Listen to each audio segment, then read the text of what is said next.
295 split. The other southbound Baltimore-Washington Parkway as you come up on Route 50. This one's over the... Sur l'axe sud de la voie rapide Baltimore-Washington, la circulation se ralentit à l'approche d'une entrée sécurisée qui disparaît dans la forêt.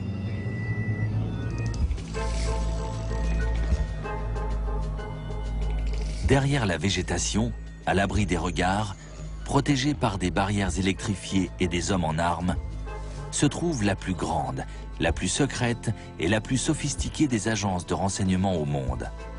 La National Security Agency, la NSA. Sa mission, crypter et décrypter les codes. Intercepter les signaux en provenance de pays étrangers. Passer au crible les appels téléphoniques, emails et messages qui s'échangent à chaque instant dans le monde entier.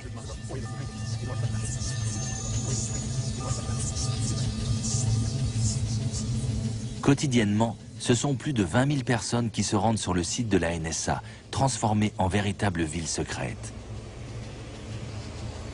À la différence des agents de la CIA qui espionnent sous couverture, les mathématiciens, linguistes et informaticiens de la NSA travaillent uniquement par le biais de la technologie.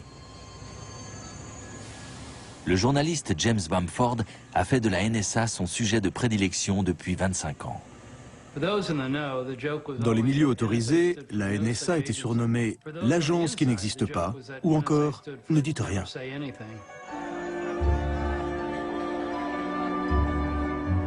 Pendant la guerre froide, les postes d'écoute de la NSA couvraient quasiment tout le territoire soviétique et interceptaient les communications militaires et diplomatiques.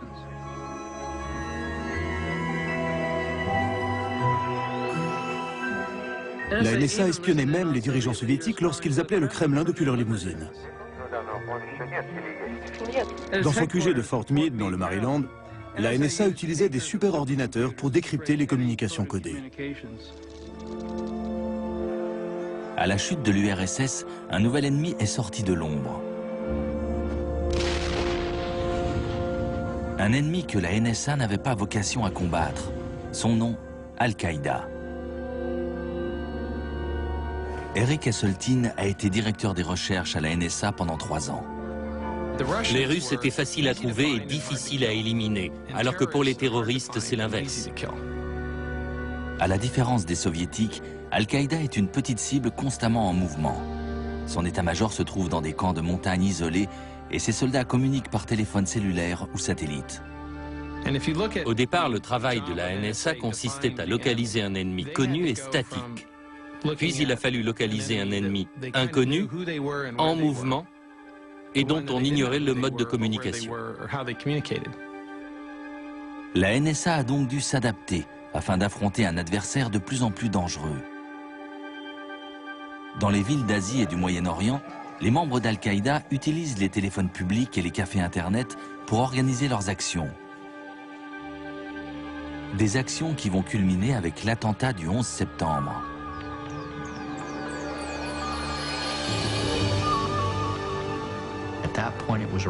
À ce moment-là, c'est devenu une véritable course contre la montre. Il a fallu restructurer nos services afin de développer les compétences nécessaires pour faire face à des individus ou à des petits groupes d'individus agissant dans le monde entier sans tenir compte des frontières. Mais toute la question était de savoir si on allait réussir à se réorganiser dans les temps. D'autres questions restent en suspens. La NSA écoutait-elle les communications d'Al-Qaïda avant le 11 septembre? Quel rôle a-t-elle joué? Les États-Unis sont-ils à l'abri d'une nouvelle attaque de ce type aujourd'hui?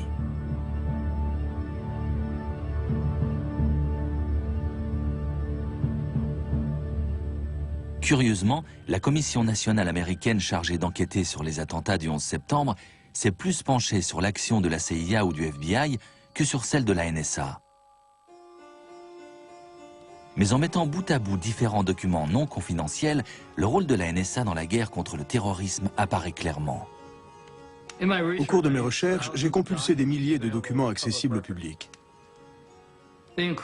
notamment des comptes rendus des renseignements, les minutes des procès de plusieurs terroristes et surtout une chronologie secrète du FBI concernant les agissements des terroristes du 11 septembre. Et ce qui ressort de tout ça, c'est que le chef d'Al-Qaïda était sur écoute bien avant les attentats.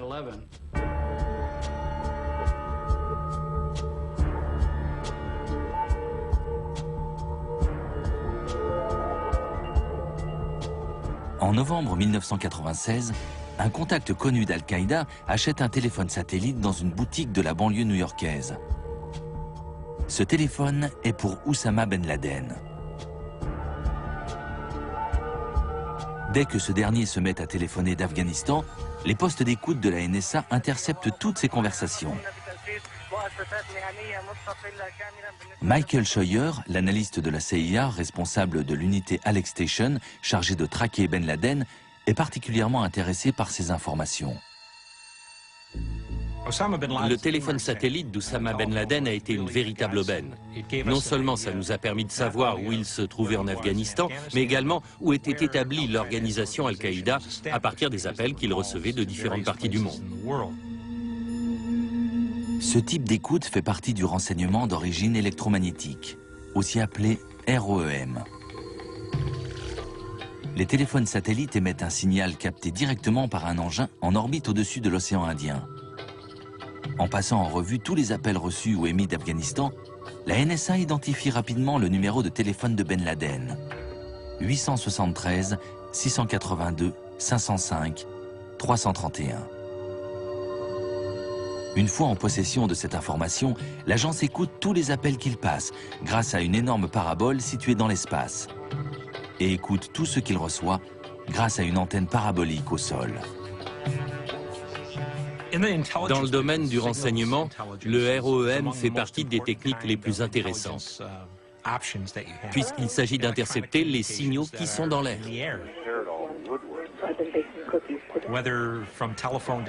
Et cela que ce soit des signaux de téléphone cellulaire, de satellite ou de téléphone satellite.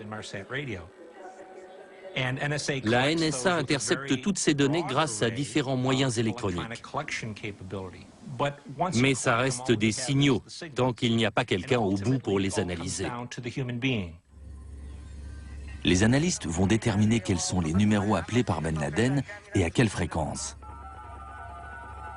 Ils s'aperçoivent alors que la majorité des appels qu'il passe depuis l'Afghanistan sont pour une résidence située au Yémen, à 3000 km de là.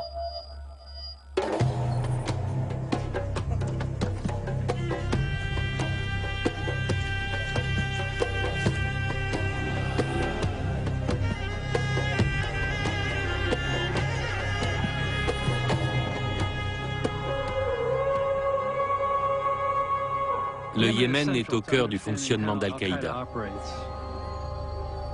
C'est là-bas qu'est né et qu'a grandi le père d'Oussama Ben Laden.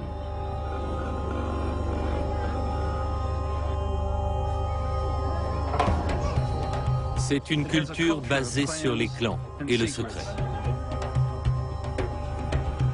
Ça ne m'a pas surpris que Ben Laden choisisse la capitale yéménite, Sanaa, pour y installer son QG logistique. En revanche, ce qui m'a surpris, c'est qu'il ait choisi l'un des quartiers les plus pauvres.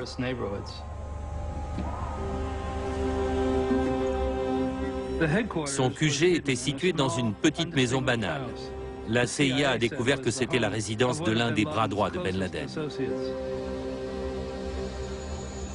Ces conversations n'étant pas cryptées, les superordinateurs de la NSA n'ont rien à décoder.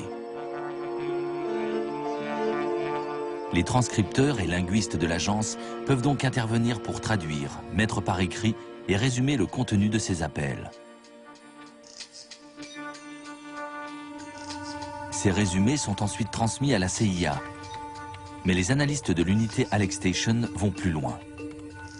Ils sont convaincus que ce n'est qu'en étudiant soigneusement chaque mot qu'ils pourront comprendre les intentions de Ben Laden. À force de lire ces conversations, on s'est aperçu qu'un terme comme bouteille de lait, par exemple, ne voulait pas forcément dire bouteille de lait. Et on a fini par comprendre de quoi il était véritablement question. Mais pour ça, on avait absolument besoin de transcriptions écrites littérales. On est donc allé à la NSA à Fort Meade pour rencontrer la directrice adjointe responsable des transcriptions. Mais elle nous a dit qu'elle ne nous communiquerait pas ces documents. Point final. La politique de la NSA a toujours été de ne pas partager ces données brutes, même avec les autres agences de renseignement. Convaincu de l'importance de ces échanges téléphoniques, Michael Scheuer parvient à convaincre ses supérieurs de la CIA d'investir dans une station d'écoute au sol. Mais sans satellite, il lui manquera la moitié des conversations. On a intercepté et fait traduire la moitié de ces échanges qu'on a envoyés à la NSA en leur demandant l'autre moitié. Mais on n'a jamais pu l'obtenir.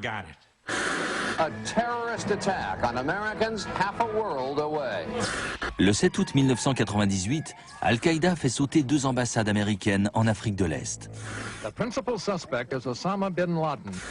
Bien que la NSA et la CIA aient placé le réseau terroriste sur écoute, elles seront incapables de déjouer ces 2 attentats à la voiture piégée.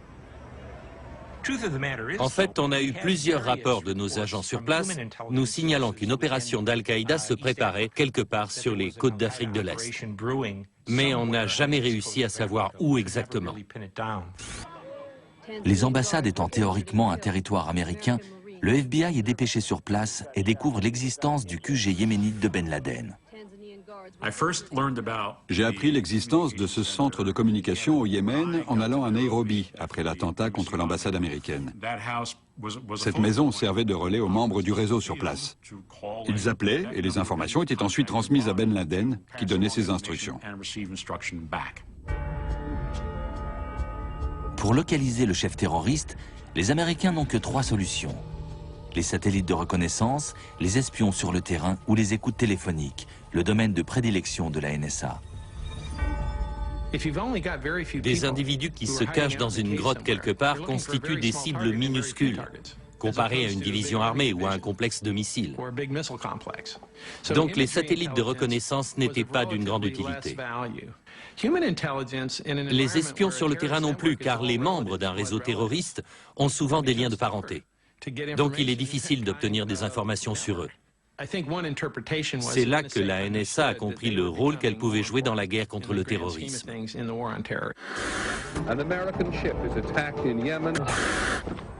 Le 12 octobre 2000, Al-Qaïda frappe à nouveau, cette fois en s'attaquant à l'USS Cole au large des côtes du Yémen.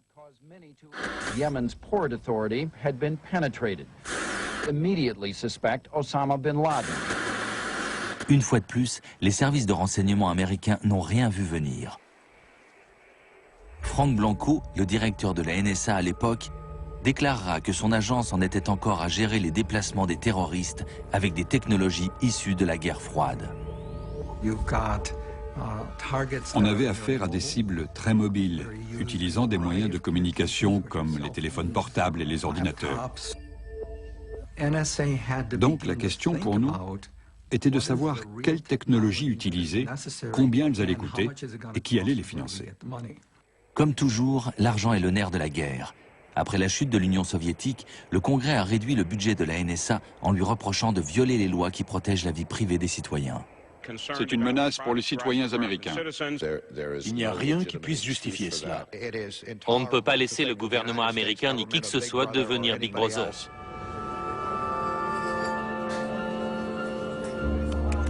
Les activités d'espionnage sont interdites sur le sol américain, sauf autorisation d'une cour spéciale, en vertu du Foreign Intelligence Surveillance Act. J'ai interviewé le général Hayden, le responsable de la NSA. Et à ma grande surprise, il m'a appris qu'il y avait moins de 5 personnes sur écoute aux États-Unis à ce moment-là, contrairement à l'image véhiculée par Hollywood dans des films comme Ennemi d'État. National Security Agency conducts worldwide surveillance, fax, phones, satellite communication. The only ones in the country, including the military, could possibly have anything like this. You hold the coordinates. All right, lab 39 degrees, 27 minutes. To us in intelligence community, movies like Ça nous amuse toujours beaucoup, nous qui travaillons dans le renseignement, de voir des films comme ça, parce qu'on y est présenté comme tout puissant. Alors qu'en fait, c'est loin d'être le cas. You may collect a lot of stuff. Certes, on collecte des informations, Mais on ne sait pas toujours ce que c'est. Le principal défi de ce type d'activité, c'est de traiter ces masses d'informations, de parvenir à les relier entre elles et de comprendre leur signification. C'est ça le problème. Fin décembre 1999, la NSA entre en possession d'une information de première importance. Elle intercepte un appel en provenance de la résidence yéménite, ordonnant à 2 membres d'Al-Qaïda de se rendre à Kuala Lumpur, en Malaisie, pour assister à ce qui semble être une réunion au sommet entre terroristes.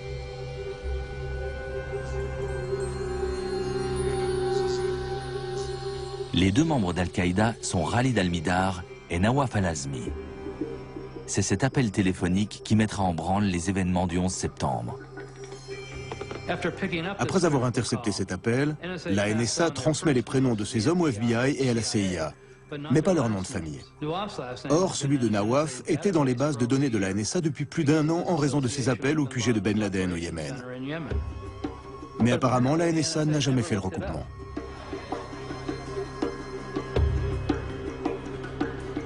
La CIA trouve le nom de Khalid al-Mihdhar dans sa base de données et demande aux agents de sécurité d'un checkpoint de Dubaï de faire une copie de son passeport.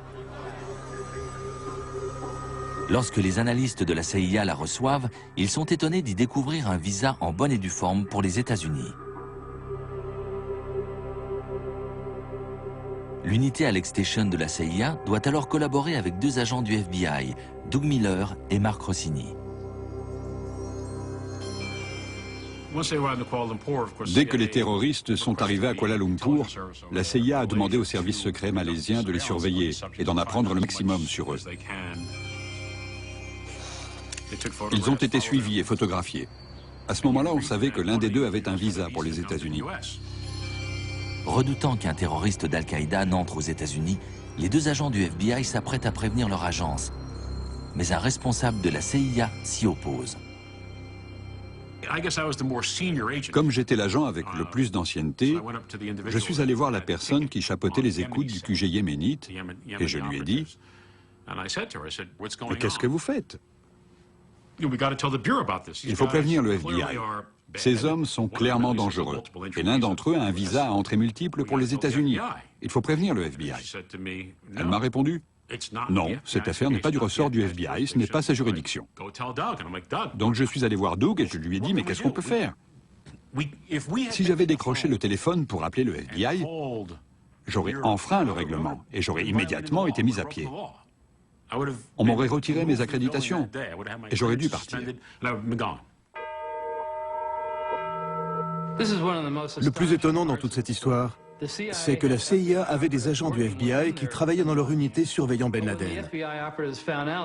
Mais lorsque ces agents ont découvert qu'au moins un des terroristes avait un visa pour les États-Unis, la CIA ne les a pas laissés prévenir le FBI qu'ils risquaient d'entrer dans le pays. Or, seul le FBI était en mesure de donner l'alerte et d'empêcher ces 2 hommes de mettre les pieds aux États-Unis. «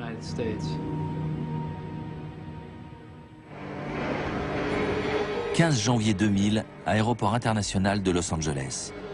Le vol United Airlines numéro 2 arrive de Bangkok, où la CIA a perdu la trace des 2 terroristes. 2 hommes en Californie. La NSA connaît une grave défaillance.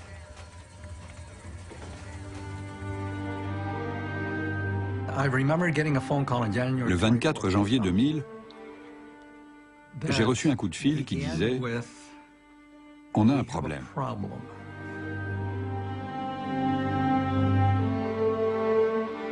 Les équipements de la NSA avaient cessé de fonctionner. L'agence de renseignement la plus moderne du monde, capable d'écouter simultanément des millions de conversations, est subitement devenue sourde. La NSA était totalement déconnectée. Il a fallu entre 3 et 5 jours pour que les choses reviennent à la normale.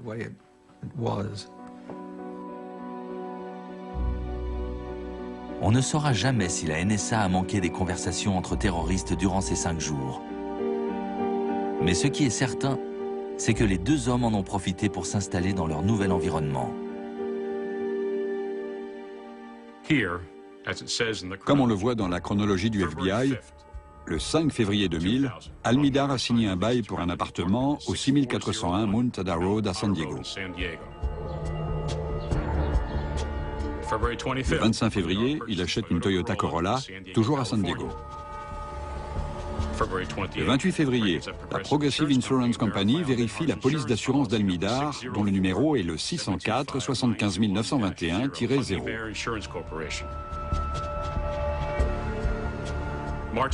Le 20 mars, depuis son téléphone fixe, Nawaf al-Azmi passe un coup de fil de 16 minutes au Yémen.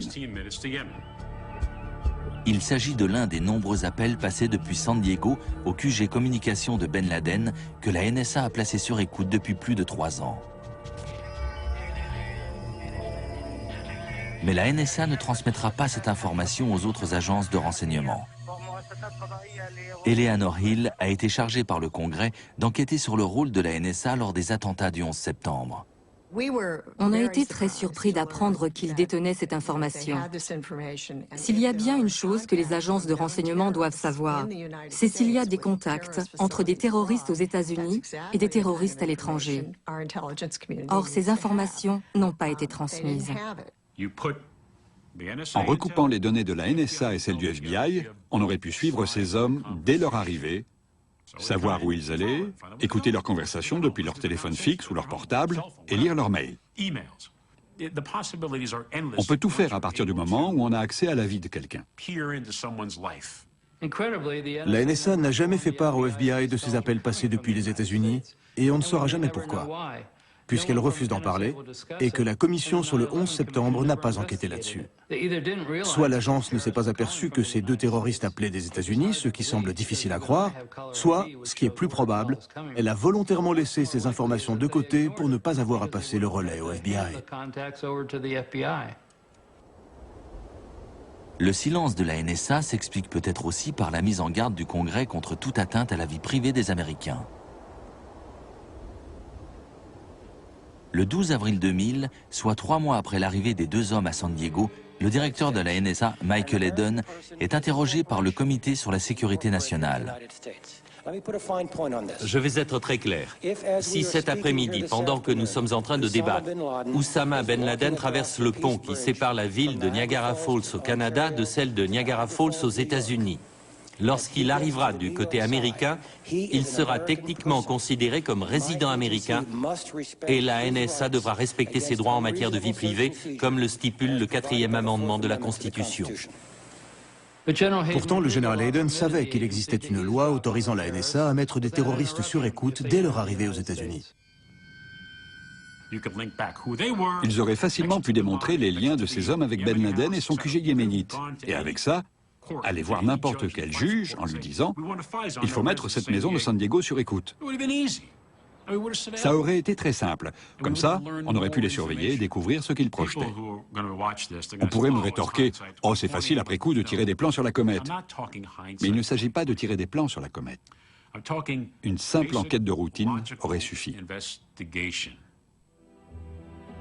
Là encore, la chronologie a posteriori du FBI décrit précisément comment les 2 hommes se sont préparés pour les attentats du 11 septembre.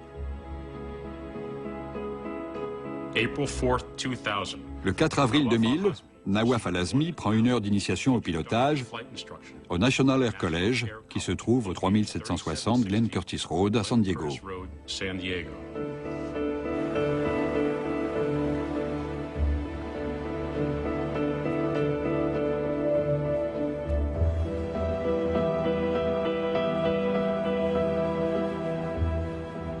Le 4 mai, Khalid Almidar paie par carte bancaire 2 kits de pilotage Jepsen.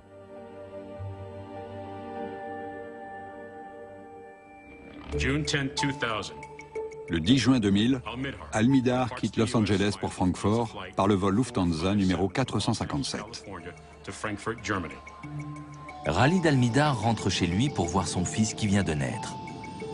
Il va passer les 13 mois suivants avec sa femme et son bébé dans la résidence yéménite surveillée par la NSA. Il fait alors une nouvelle demande pour un visa américain, qu'il obtient sans problème.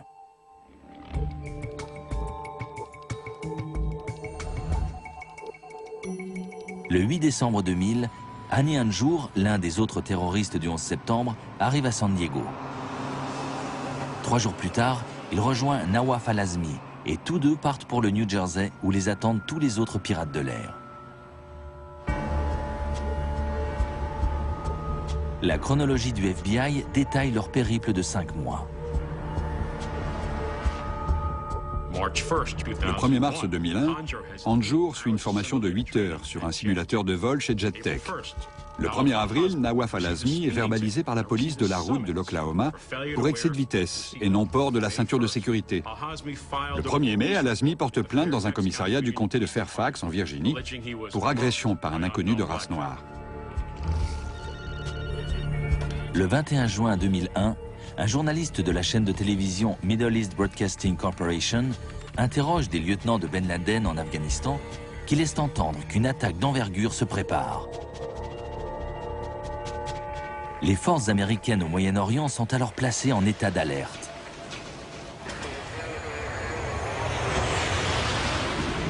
Après la diffusion de l'interview, la NSA enregistre un déferlement de communications alarmantes.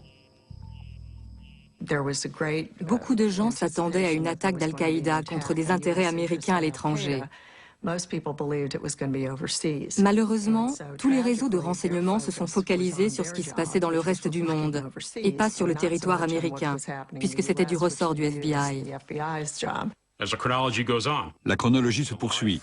Le 4 juillet 2001, Al-Midar entre aux États-Unis sur le vol numéro 53 en provenance d'Arabie Saoudite. Il atterrit à New York, à l'aéroport JFK, et possède un visa d'affaires et son adresse de résidence est l'hôtel Marriott de New York.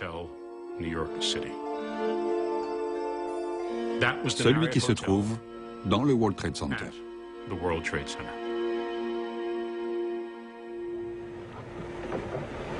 Afin de finaliser leur attaque, al-Azmi, Al-Midar et Hanjour prennent l'autoroute en direction du sud. Ils évitent les grandes agglomérations et les chaînes d'hôtels possédant des systèmes de réservation informatisés pour se diriger vers la petite ville de Laurel dans le Maryland. Là, ils prennent des chambres au motel Valencia, un établissement bon marché. Ils connaissent désormais leur cible, le Pentagone. Tout au long de leur périple, que ce soit à San Diego, dans le New Jersey ou à Laurel, dans le Maryland, ils communiquaient régulièrement avec le QG de Ben Laden au Yémen.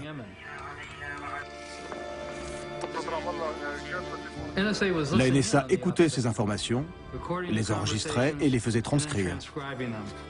Mais elle n'a jamais prévenu les autres agences que des terroristes étaient aux États-Unis et qu'ils se déplaçaient dans le pays en direction de Washington.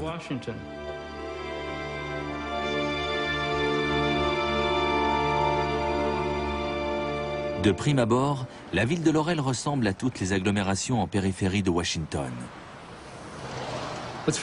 La différence, c'est que cette ville est juste à côté du site de la NSA. Tandis que l'agence capte une avalanche de messages annonçant une attaque imminente de Ben Laden, ces terroristes se sont installés aux portes mêmes de la NSA.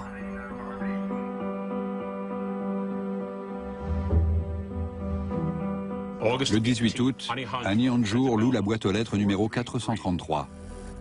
La veille de l'attentat, Nawaf al-Azmi achète pour $36,65 de marchandises chez Walmart et Khalid Al-Midar fait des achats au Food Factory. Le 6 septembre 2001, Nawaf al-Azmi, Khalid Al-Midar et Hani Hanjour se rendent à la salle de sport Gold Gym à Greenbelt. Les pirates de l'air se sont parfaitement fondus dans la population. Pour le détournement, ils ont acheté leurs armes improvisées dans un magasin qui se trouvait à 2 pas de la NSA. Et ils n'ont éveillé l'attention de personne.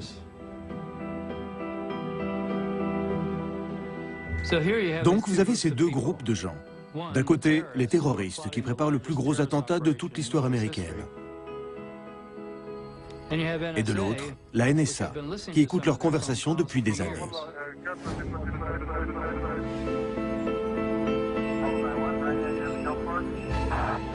Et ces deux groupes se retrouvent côte à côte, chacun ignorant la présence de l'autre.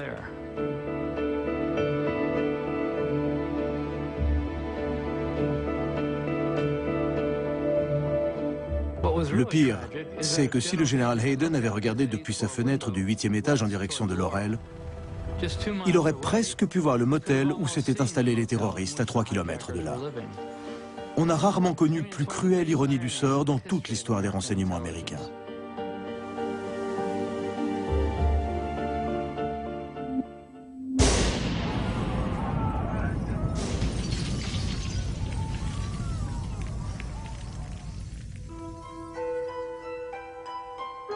Le jour de l'attentat, la plupart des employés de la NSA reçoivent l'ordre d'évacuer le QG de Fort Meade.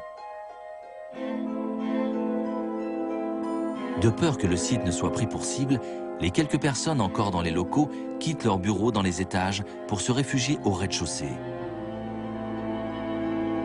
D'autres clouent des rideaux noirs à leurs fenêtres.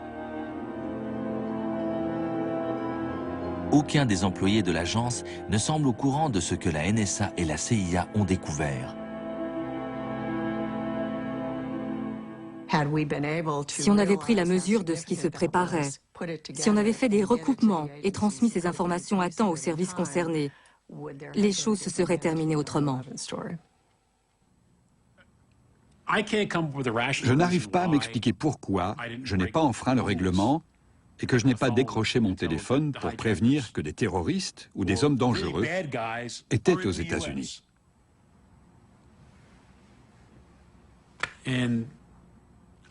Je ne sais pas si j'arriverai à être au clair un jour avec ça. Je ne sais vraiment pas.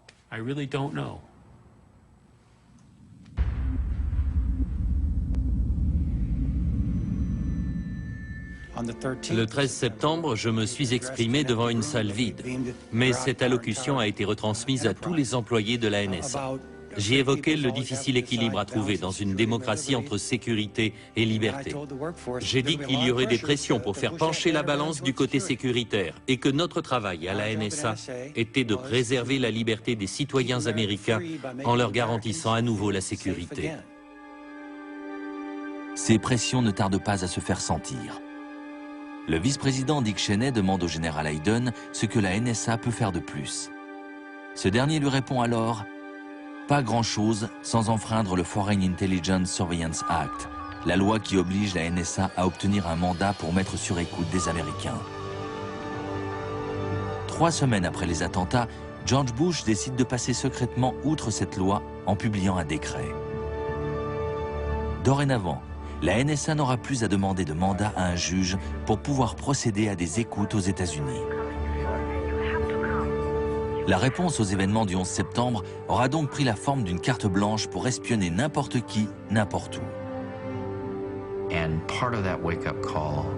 L'autre réaction au 11 septembre a été la prise de mesures très strictes. Il fallait agir de façon à ce qu'une attaque de ce type ne puisse plus se reproduire.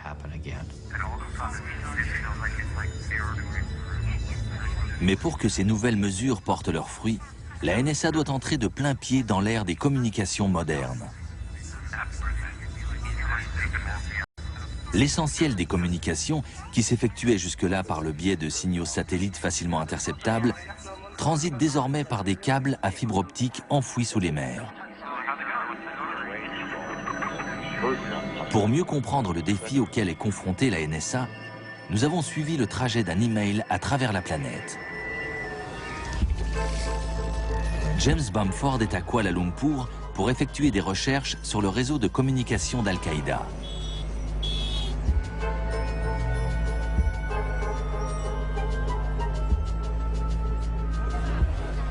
Dans un café possédant une connexion Wi-Fi, il tape un email à l'intention de notre producteur à Boston.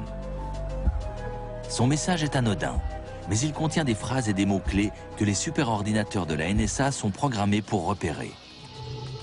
Comme par exemple, faire sauter la Maison Blanche, détruire le Capitole ou guerre biologique. Lorsqu'il appuie sur la touche Envoi, son email rejoint instantanément les dizaines de messages qui transitent par le réseau Internet sans fil. Ces messages sont ensuite acheminés vers un grand centre de télécommunications de Kuala Lumpur. Là, les données analogiques sont converties en signaux numériques qui sont envoyés sous forme d'impulsions lumineuses dans un câble à fibre optique s'enfonçant dans la mer de Chine méridionale au large des côtes de Malaisie. En chemin, l'email de James Bamford se mélange à des milliers d'appels téléphoniques, d'emails et de fax en provenance de centaines de villes asiatiques.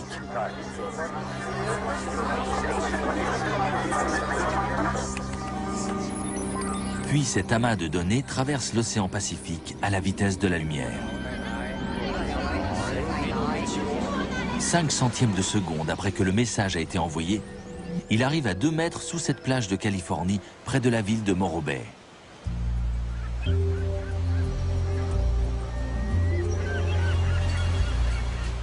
C'est ici, sous les pattes des mouettes et les pieds des surfeurs, qu'arrivent les communications en provenance d'Asie.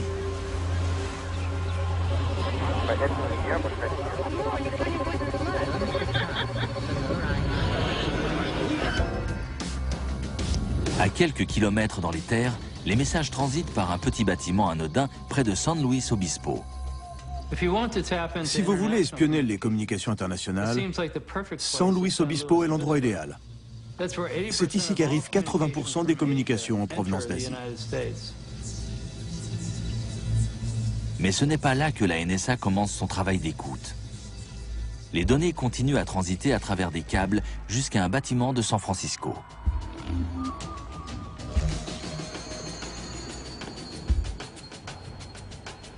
Ce bâtiment, situé au 611 Folsom Street, est un centre de communication de AT&T, le principal opérateur américain de téléphonie.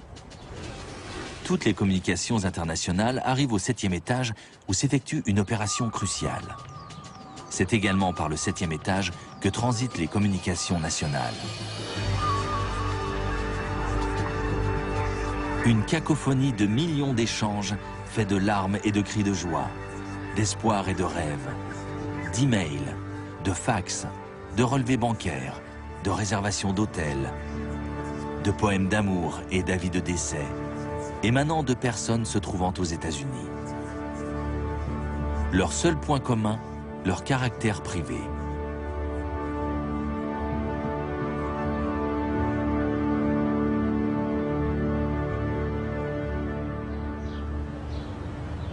En 2003, un ingénieur de AT&T remarque que les câbles du 7e étage ont été reroutés de façon à envoyer toutes les communications nationales et internationales dans une pièce secrète au 6e étage.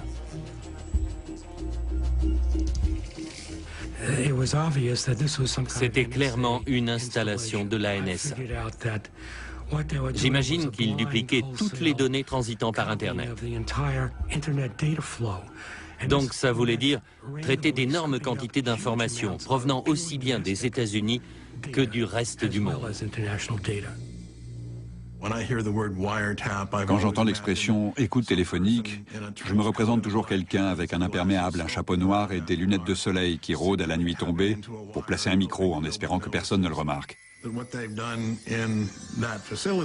Mais dans ce bâtiment, les écoutes se pratiquent en plein jour.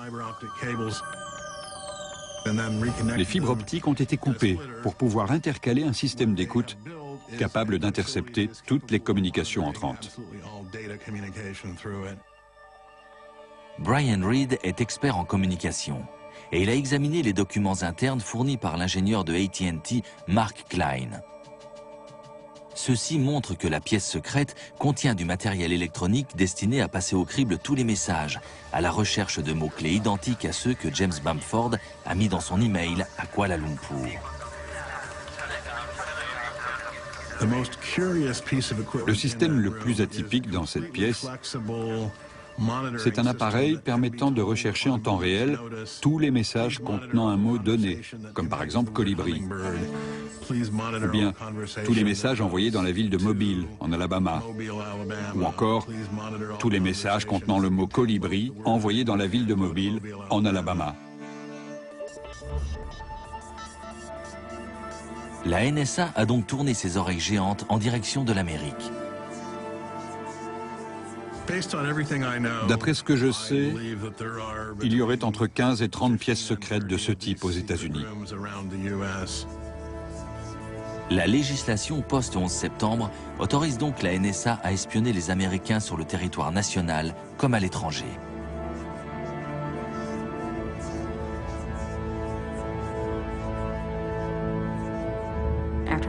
Après les attentats, on a été équipé d'un nouveau système qui interceptait les communications des téléphones satellites en Irak, en Afghanistan et dans les zones alentours. Appels et données en provenance du Moyen-Orient et d'Afrique du Nord sont interceptés et relayés vers un poste d'écoute situé en périphérie de la ville d'Augusta, dans l'État de Géorgie. Adrienne Kini était chargée d'écouter certaines de ces conversations. Détachée par l'armée auprès de la NSA, elle a repris du service après le 11 septembre. Notre ordinateur nous affichait des listes d'appels. Et c'était comme sur iTunes. Il suffisait de cliquer sur une ligne pour connaître le numéro de l'appelant et de l'appeler, pour écouter la conversation et connaître son heure de début et sa durée. Nos instructions étaient d'écouter toutes les conversations interceptées, même celles d'Américains ou de personnes venant de pays alliés. Certaines de ces conversations sont personnelles, parfois même intimes. On n'avait pas de consigne nous disant de détruire ce genre de conversation, mais c'était ce qu'on faisait quand j'étais en activité là-bas entre 1994 et 1998. On ne gardait rien sur des Américains. Ça me posait problème de savoir qu'il y avait des gens comme moi qui écoutaient ces conversations.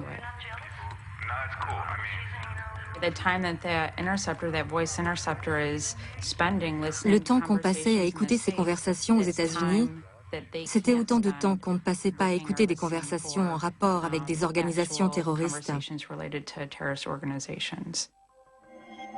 En interceptant les données en provenance des fibres optiques et des satellites, la NSA se retrouve à devoir gérer un flot d'informations sans précédent. Selon une étude du Congrès datant de 2008, certaines sources de renseignements croissent au rythme de 4 pétabits par mois, soit 4 millions de milliards de bits, l'équivalent de 12 armoires d'informations nouvelles par an sur chaque citoyen américain. Mais comment traiter tout cela ? Aujourd'hui, ce sont les ordinateurs qui gèrent toutes ces données, mais ils ne nous disent pas ce qu'elles signifient. C'est pourquoi il y a des études en cours pour associer les capacités des ordinateurs à celles des humains. Des algorithmes peuvent aider à extraire les informations importantes en fonction de leur contexte. Robert Popp mène des recherches avancées sur ce type d'algorithme appelés des classifieurs. Disons que vous voulez mettre au point un classifieur pour Al-Qaïda, le concept Al-Qaïda. Donc, vous allez rechercher tous les documents, que ce soit des mails ou des données sur Internet, qui vont vous sembler être en rapport avec ce concept d'Al-Qaïda. À l'avenir, si on parvient à affiner ces classifieurs et qu'on leur associe une puissance informatique suffisante, ils pourront permettre de réduire la quantité d'informations que les analystes auront à examiner. La prochaine étape, ce sera peut-être de pouvoir demander à l'ordinateur « Est-ce qu'il y a des associations bizarres que je n'ai pas spécifiées, mais qui pourraient constituer une menace pour notre pays ?»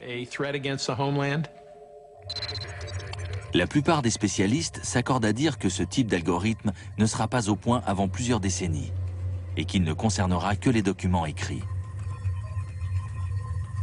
Pour ce qui est de l'oral, la technologie n'est pas d'une grande utilité.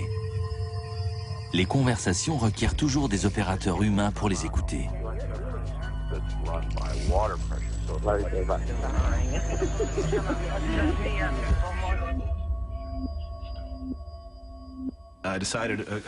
Quelques semaines après le 11 septembre, j'ai décidé de prendre des cours d'arabe. De cette façon, j'espérais pouvoir traquer Oussama. David Murphy Falk est l'un des milliers de linguistes formés par la NSA aux opérations de transcription. La NSA dépense des milliards de dollars pour obtenir des informations, les traiter et les acheminer secrètement jusqu'à un traducteur qui va pouvoir les comprendre et en faire une transcription. Or, je me suis aperçu que beaucoup de traducteurs n'avaient pas le niveau requis pour pouvoir faire ça. Ils se contentaient de manier du matériel très sophistiqué sans avoir les capacités linguistiques pour travailler correctement. Avant le 11 septembre, le budget des services de renseignement américains, toutes agences confondues, était de 26,7 milliards de dollars. En 2008, il a quasiment doublé. Le montant perçu par la NSA est tenu secret, mais il représenterait plus du tiers du budget global. Plus que le ministère des Finances, de l'Intérieur ou du Travail. Quant aux effectifs de la NSA, ils ont dépassé les 35 000 personnes. Maintenant qu'on a investi des sommes colossales dans la refonte des services de renseignement, est-ce qu'on peut vraiment dire qu'on est plus en sécurité aux États-Unis? Globalement, je dirais que oui. Il n'y a pas eu d'autres attaques. Et désormais, il y a une meilleure coordination et un meilleur partage des informations entre agences. Mais est-ce qu'on peut pour autant relâcher notre vigilance et baisser la garde? Non. Sans quoi on risque un retour de bâton. Il est très difficile de tracer une limite claire entre le renseignement international et le renseignement national. Ça ne veut pas dire que les agences chargées des renseignements internationaux doivent espionner à tous les coins de rue aux États-Unis. Mais il est indispensable qu'il y ait une excellente coordination entre la CIA et la NSA d'un côté et le FBI de l'autre. Sans quoi il y a des choses qui vont passer entre les mailles du filet, comme ça a été le cas lors du 11 septembre.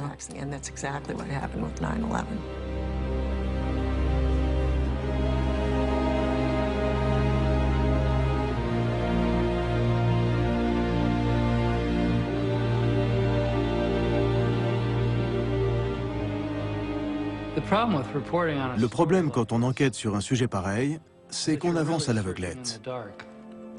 De l'extérieur, on ne peut jamais vraiment savoir ce qui se passe à l'intérieur. En l'absence d'enquête officielle, certaines questions resteront sans réponse, comme par exemple, pourquoi la NSA n'a-t-elle pas réagi pour empêcher les attentats du 11 septembre? Pourquoi n'a-t-elle pas transmis ces informations à la CIA et au FBI qui auraient pu peut-être empêcher les attentats? Pour ce qui est de savoir si nous sommes plus en sécurité aujourd'hui, on aurait déjà dû être en sécurité, puisque la NSA possédait toutes les informations pour arrêter les pirates de l'air, et qu'il existait déjà une législation lui permettant de les traquer. Donc aujourd'hui, avec les nouvelles lois, avec tous les investissements réalisés et toutes les informations qu'elle possède, est-ce que la NSA va pouvoir mieux travailler, ou au contraire, est-ce qu'elle va être débordée par ce flot de données? Quelle est la bonne quantité d'informations? Est-ce que trop d'informations ne vont pas rendre le monde encore plus dangereux?